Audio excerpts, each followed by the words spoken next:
إن الله لعن الكافرين وأعد لهم سعيرا خالدين فيها أبدا لا يجدون وليا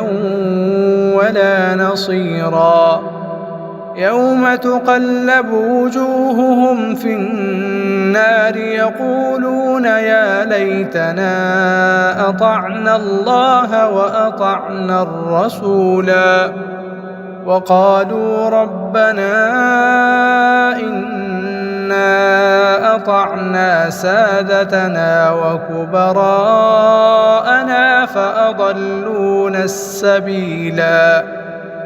ربنا آتهم ضعفين من العذاب والعنهم لعنا كبيرا.